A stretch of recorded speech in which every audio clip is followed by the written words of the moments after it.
Hello students, today we are commencing lecture number 12.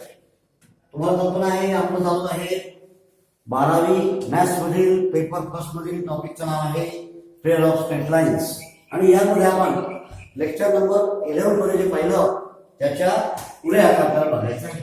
तर let us see today's question आजच्यासाठी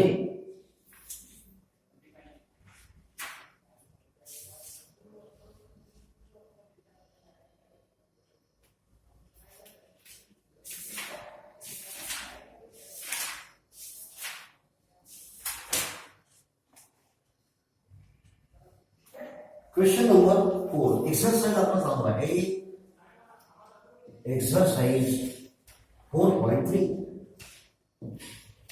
आणि त्यामधील आज आपण क्वेश्चन घेणार आहोत तो आहे क्वेश्चन नंबर क्वेश्चन आहे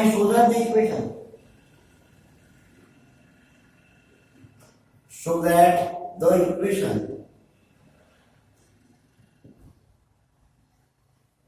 x square plus xy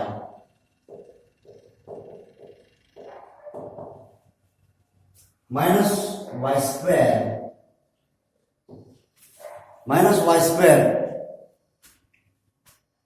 plus x plus 4y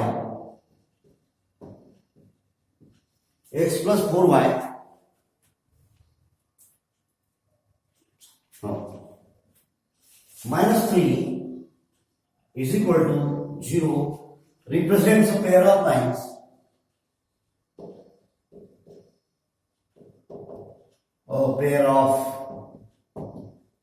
lines also find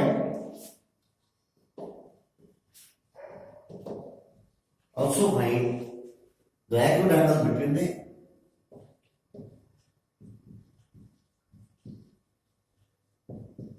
acute angle between the आता या ठिकाणी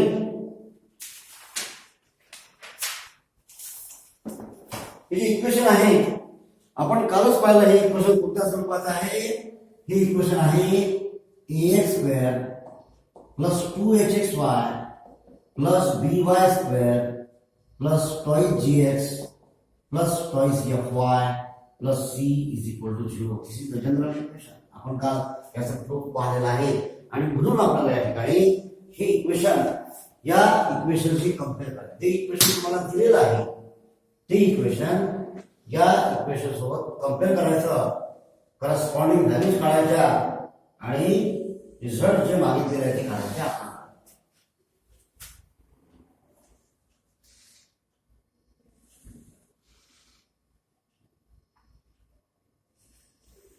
पहा काय दिसतं आपल्याला या ठिकाणी. तर आपण कसं लिहितो the given equation let us start the answer. The given equation is 2x square plus xy minus y square plus x plus 4y minus 3 is equal to 0. Equation number 1. Given equation 2x square plus xy minus y square plus x plus 4y minus 3 equal to 0. Comparing equation 1. Comparing equation 1 with the equation that is with the general equation. The general equation आहे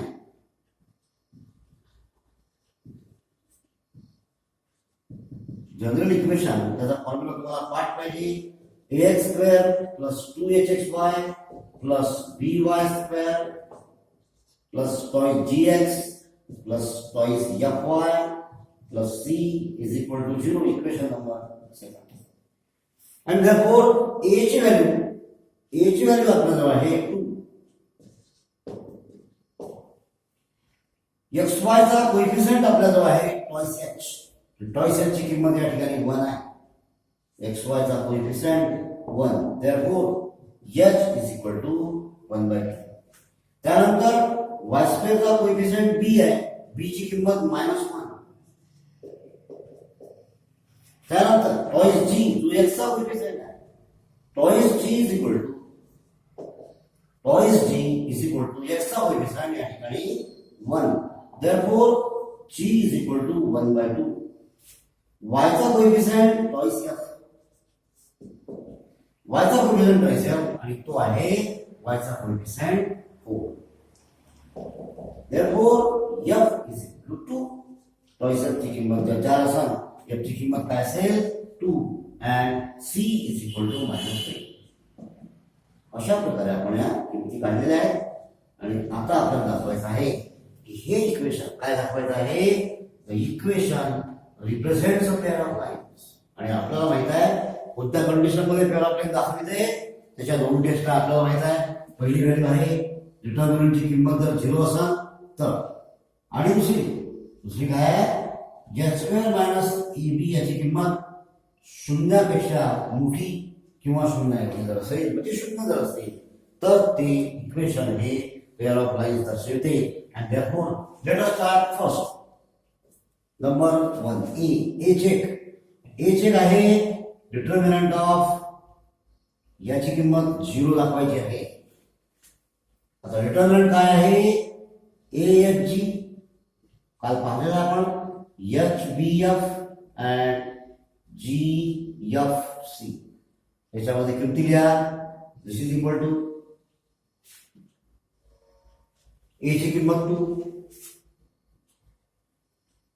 H ची किंमत half, जी ची किंमत 1/2, H ची किंमत 1/2, H ची किंमत, बी ची किंमत b is equal to -1, f is equal to 2, g ची किंमत आपल्याला आहे 1/2, एफ ची किंमत आहे आपल्याला 2 आणि सी ची किंमत आहे -3. कुठून घेतलं इक्वेशन ह्या व्हॅल्यूज, या इक्वेशनपासून कंपेअर केला सी ची -3. And therefore simplify. हे तुम्हाला माहिती आहे कसं सिम्प्लिफाय करतो आपण, काल सांगितलेलं आहे. प्लस मायनस प्लस, पहिल्याला प्लस चिन्ह, दुसऱ्याला मायनस चिन्ह, तिसऱ्याला प्लस चिन्ह. तर 2 इंटू डिटर्मिनंट ऑफ -1/22 पहिल्या रोच्या स्वरूपात एक्सपान्शन केलेलं आहे. Determinant of plus 1/2 into. तर हे कसं घ्यायचं आहे, या ठिकाणी डिटर्मिनंट मध्ये कशा किमती घेतो आपण, या किमती आपण अशा घेतो. जर 2 इंटू असेल तर 2 हा पहिल्या ठिकाणी आहे, म्हणून या रोचे एलिमेंट सोडून द्यायचे, या कॉलमचे सोडून द्यायचे आणि हे 4 घ्यायचे. हे 4 म्हणजे हे सोडले, हे सोडले, कोणते उरले, हा उरला, हा उरला आणि हा उरला आणि हा उरला. तर हे 4 एलिमेंट द्यायचे 2 साठीच्या डिटर्मिनंट मध्ये. That is -1 2 -3 -½ into. तसंच करायचं आहे बा, हे रो सोडून द्यायची आणि जो एलिमेंट या कॉलम मध्ये, ह्या कॉलम मध्ये आहे ते सोडून दिले, म्हणजे कोणते 4 उरले, 1 2 3 4, म्हणजे 1/2 2 1/2 -3. पहा कसं केलं. हाफ साठी हे सोडून दिले एलिमेंट, फक्त हे 4 घेतले, 1/2 2 1/2 -3. इथं ऑर्डर प्लस इंटू. आता याच्यात तसंच करायचं. हा ज्या कॉलम मध्ये आहे, या कॉलम मध्ये एलिमेंट आहे हा, हे सोडून द्यायचे, हे 4 घ्यायचे, 1/2 -1 ½ 2. That is equal to 2 into expanding. आता हे एक्सपान्शन तुम्ही 10वीत शिकलेलं आहात. हे एक्सपान्शन आहे. या ठिकाणी जर डिटर्मिनंट ABCD असेल, हे तुम्हाला 10वीच्या कोर्समध्ये होतं.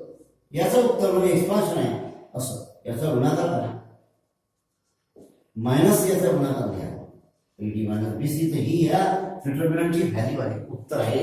आणि म्हणून या ठिकाणी असंच करायचं आपल्याला. 3 इंटू -1 इज -3, -3 इंटू -1 इज +3. इथं मायनस आहे, मायनस प्लस झाला. त्यानंतर इथं 2 इंटू 2 4, पण मायनस मध्ये मायनस म्हणजे मायनस, याचा गुणाकार हा मायनस द्यायचा आहे. and therefore 3 minus 1 into minus 3 is plus 3 minus 2 into 2 4 plus इथं minus half into यांचा गुणाकार हा 1 half into 3 by 2 आणि चिन्ह minus 3 by 2 minus याचा गुणाकार 2 into 1 by 2 plus 1 by 2 इथे सुद्धा 1 by 2 into 2 इथे मायनस आहे म्हणजे या ठिकाणी मायनस गुणाकार झाला मायनस 1 by 2 पण त्याला मध्ये मायनस द्यावं लागते ad minus bc minus minus plus plus 1 into 1 half is equal to 1 by 2 that is 2 bracket सोडवा 3 minus 4 is minus 1 minus half कंसामध्ये आहे minus 3 by 2 2 cancelled minus 1 उरले plus 1 by 2 2 cancelled 1 उरले या ठिकाणी 1 plus 1 by 2 therefore this is 2 into minus 1 is minus 2 minus 1 by 2 कंसामध्ये LCM या ठिकाणी 2 घ्यायचा आहे 2 minus 3 minus 2 minus 2 1 2 बे एकी बी एलसीएम घेतला प्लस इथे देखील हाफ इथे कंसामध्ये LCM 2 1 2 plus 1 and this is equal to minus 2 minus 1 by 2 into कंसामध्ये minus 3 minus 2 is minus 5 by 2 plus 1 by 2 into 2 plus 1 is 3 by 2 आता सिम्प्लिफाय करायचं परत minus 2 या ठिकाणी गुणाकार करा minus minus plus 5 into 1 is 5 and 2 into 2 is equal to 4 असा गुणाकार करायचा आहे इथे देखील 3 into 1 3 2 into 2 4 सिम्प्लिफाय आता या ठिकाणी एलसीएम आहे 4 इथे एलसीएम 4 काढल्यास 4 टू जा म्हणजे इथे मायनस आहे तर मायनस 4 मायनस 2 जा मायनस 8 या ठिकाणी प्लस 4 या ठिकाणी plus 3 and this is equal to minus 8 plus 8 by 4 is equal to 0 by 4 is equal to 0 म्हणजे पहिली टेस्ट सिद्ध झाली की हे पेअर ऑफ लाईन्स दाखवते पण अजून देखील टेस्ट नंबर सेकंड चेक करायचे test number second is b आणि बी मध्ये असते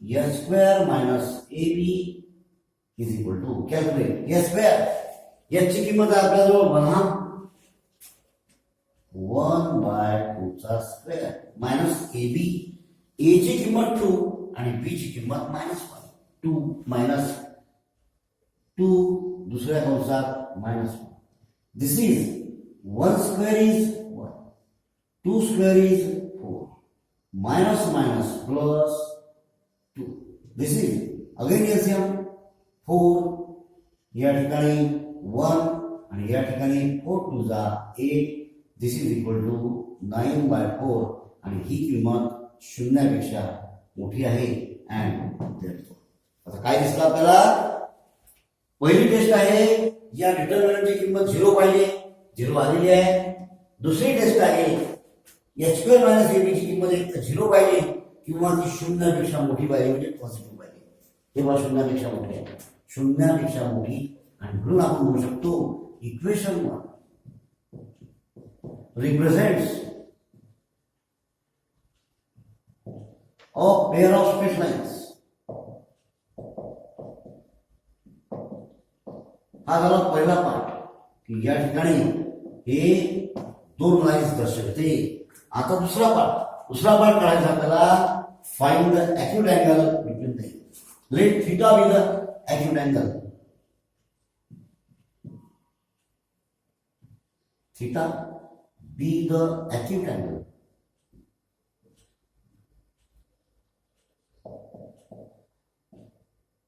between the lines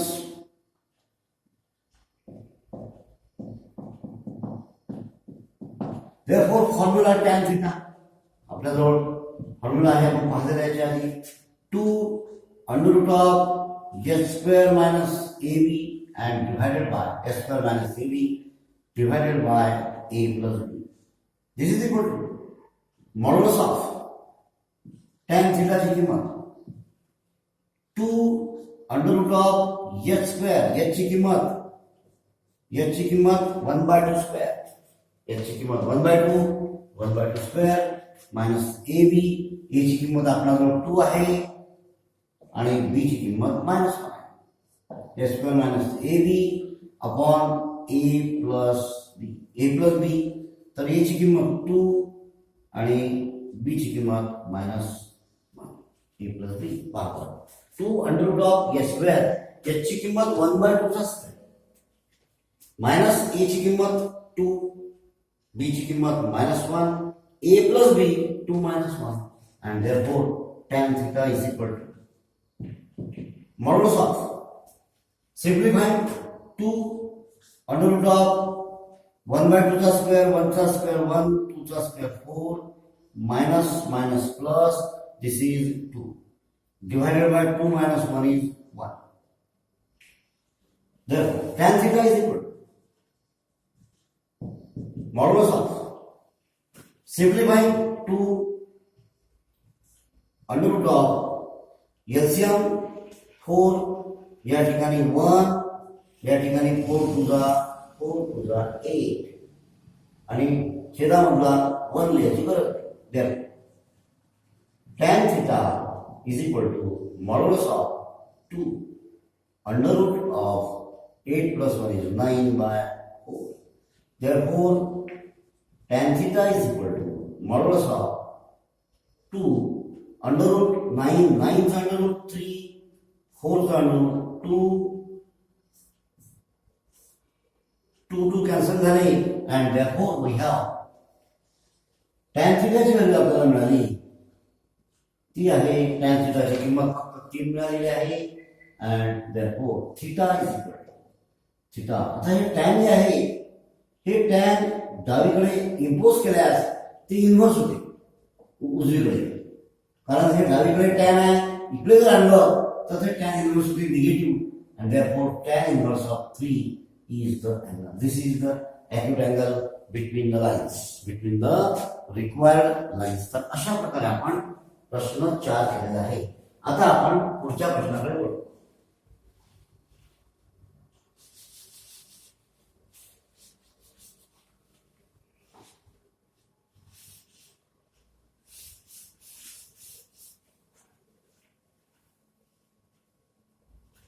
Let us see next question. आपण सध्या प्रश्न क्रमांक 4 केला, त्यानंतर पुढे याच प्रकारचे प्रश्न आधी करायचे आपल्याला, आणि ते आहे प्रश्न क्रमांक 6 पहा. Find the value of k. Question 6 मधील 6 find the value of k, value of k if the following equations, if the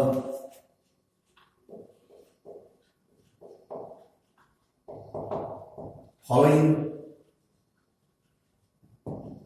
equations represent a pair of lines.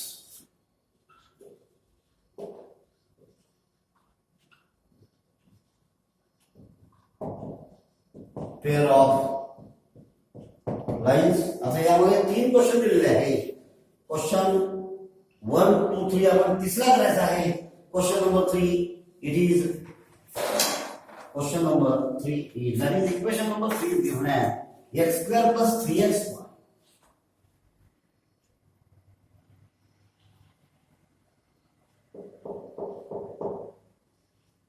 पहिला दुसरा तुम्ही घरी करायचा आहे. तर या ठिकाणी तिसऱ्या क्रमांकाचं equation x square plus 3xy plus 2y square plus x minus y plus k is equal to 0. तर यामधील आपल्याला के ची किंमत काढायची आहे. पहा कसं काढायचं. अगदी तसंच बघासारखं. The given equation is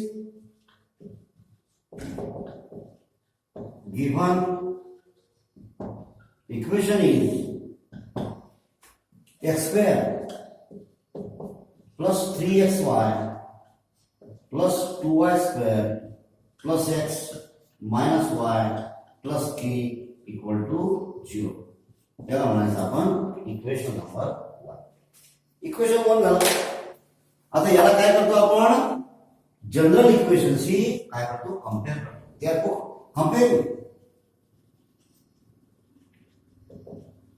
comparing equation 1 with the general equation.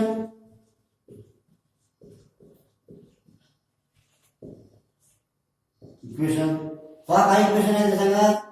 Formula part पाहिजे आपल्याला. x square plus 2hxy plus py square plus twice gs plus twice fy plus c is equal to 0.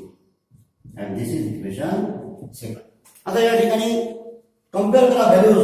a म्हणजे x square चा सहागुणक 1 आहे. 5 होता x square ला इथं 1 न गुणलाय. 2h xy चा सहागुणक 3 आहे. And therefore h is equal to 3/2. त्यानंतर b हा y स्क्वेअर चा सहागुणक आहे, तो 2 आहे. b is equal to 2. त्यानंतर x चा सहागुणक आहे टॉइस g आणि या ठिकाणी तो सहागुणक आहे 1. x चा सहागुणक 1 आणि म्हणून g ची किंमत 1/2. y चा सहागुणक आहे toys f. Twice f is equal to -1. Therefore, f is equal to -1/2. आणि c ची किंमत, शेवटची किंमत आहे c बरोबर k. It is the constant. अशा प्रकारे आपण कंपेअर केली आणि व्हॅल्यूज काढल्या. आता आपल्याला परत काय करायचं आहे, काय दिलेलं आहे, if the following equation represent the pair of line. इथं तुम्हाला दिलेलं आहे की या लाईन पेअर ऑफ लाईन दर्शवते. And therefore as equation 1